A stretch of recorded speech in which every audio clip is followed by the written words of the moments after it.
Howdy neighbors! In today's video, I'm going to talk about making sales in the spooky economy and how you should never use the spooky economy as an excuse for poor marketing and sales results.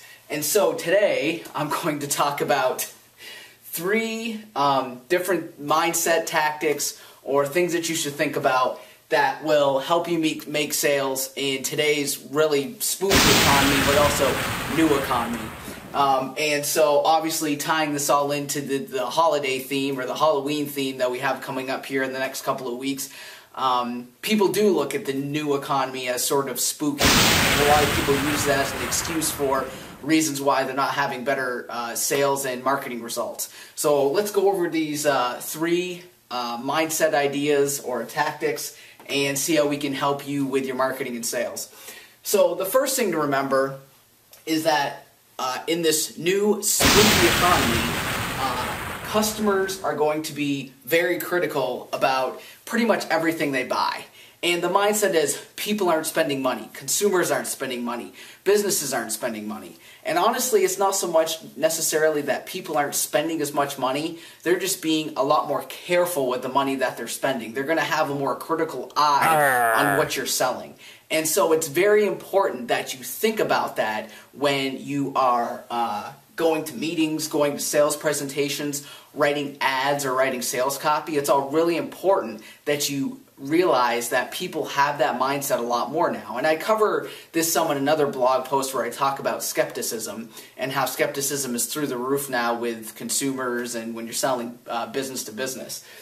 But one other key aspect that you should remember is that you always want to be positive, and this just goes back to positive thinking, and a lot of people when they're entrepreneurs or business owners are all about self-improvement, they talk about being positive. But you do want to think about the negative aspects of what you're selling and how people may think of those negative reasons to not buy from you.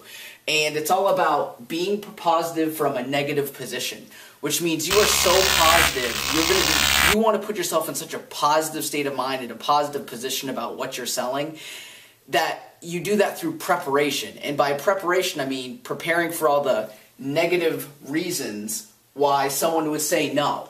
Why someone would say no to you, why they would reject what you're selling. And what you want to do is you want to write down all the reasons and have answers for them. You know, have statistics and have social proof and testimonials. You know, obviously that's a big part of coming over someone's skepticism is having social proof and testimonials.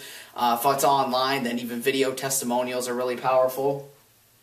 And having answers for all those. At the same time, if you can get information through surveys, surveying your market in one form or fashion, and getting information that way about why someone would say no to something, you may have to craft those questions in a certain way.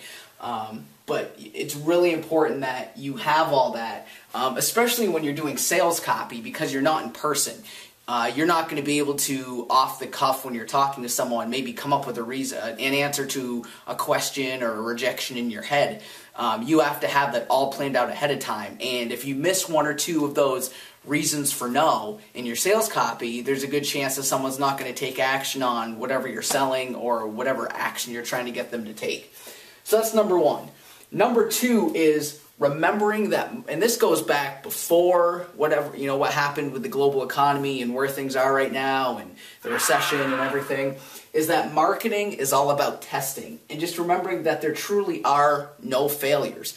I mean, yes, you can say that, yes, this marketing piece failed, you know, this advertisement failed, this, you know, this campaign we did on Facebook didn't do very well. But just keep in mind, the mindset is that it's all testing. And you will find success. And you can talk to anyone who does marketing or does speaking or any sort of or seminars or any sort of marketing or publicity, is that a lot of the times their initial projects or what they're initially doing fails. And they might fail a few times, but they take the pieces that they take the pieces that worked and they tweak and test, and they keep tweaking and testing them until they hit a success. And then once you hit a success, you want to leverage it as much as possible. You may find a piece of sales copy or an ad that is converting really well in one media, and it's like, okay, now let's take that and put it into other forms of media and leverage them that way.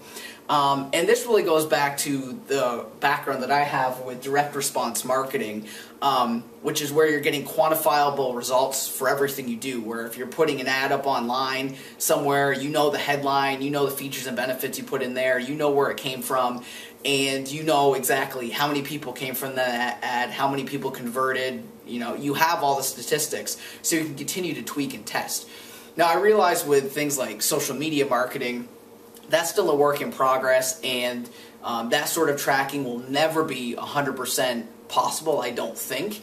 But you still want to have that mindset, because the more you can do that, the more you can determine what your return on investment is, which I know is really important for business owners when it obviously comes to marketing or social media or anything really in business. And so yeah, really what it comes down to, like I said, is tweak, test, and tweak. Persistence, don't stop. You may find something that doesn't work, but keep tweaking and testing until you figure it out. Exploit your successes, and also this goes back to the simple A/B split test, where you have maybe two different ads where everything is the same except you change one variable. Maybe you change a couple of words in the headline or one word in the headline, and you see which one works better, and then you take the one that works the best and match it up against something else where you change it a little bit and you continue to tweak and test. And number 3 is always be focused on selling. A lot of the times, marketers and business owners and salespeople will be concentrating on building rapport, building relationships, adding value, which are all extremely important and very admirable, and you want to be doing those things. But you need to have a strict focus on the fact that you are in business ultimately to sell and make money. Yes, through that, you should be helping people and providing value and doing all those great things. And your business may give to charities, and you may personally give to charities, and those are all great things that you should be doing. But ultimately, as a business owner, it is your job to improve the performance of your business for yourself and for your shareholders, and for your customers. So it's just important, because what happens a lot of the time is people use these as excuses to ultimately not sell, or use these as distractions to not be selling. You should be doing all these things, but that you should be doing them ultimately with the goal of supporting your marketing and selling system. And this is not an agenda, it's not anything that's underhanded, it's your job. And, in your personal life, you can really do whatever you want, honestly. But it's really important from a business perspective that you understand that providing value and building rapport, building relationships, putting your best foot forward, helping others without expecting an immediate return from them, are all important things that you should be doing and things that I believe in. But ultimately, the reasons you should be doing those things when it's all said and done is to be building your business and making sure that you're putting food on the table and supporting your family. And in doing that and doing the right things, you will be providing value to the customers, you will be building the economy, you will be providing people jobs. But those shouldn't be your goals. Your ultimate goal should be to make your business as successful and profitable as possible. So these are the 3 different mindset tricks and things you should be thinking about to make sales in the spooky economy. And if you like these mindset tactics and you'd like to work with someone in marketing who thinks this way and really wants to help you grow your business, then I recommend you get our free social media audit. With our free social media audit, we go through your entire online presence and put together some action-oriented recommendations based on stuff like this that you can then immediately apply to your business. So if you're interested, please click on the button below, submit your info, and we'll get back to you within 1 business day. Thanks, and make it a great day.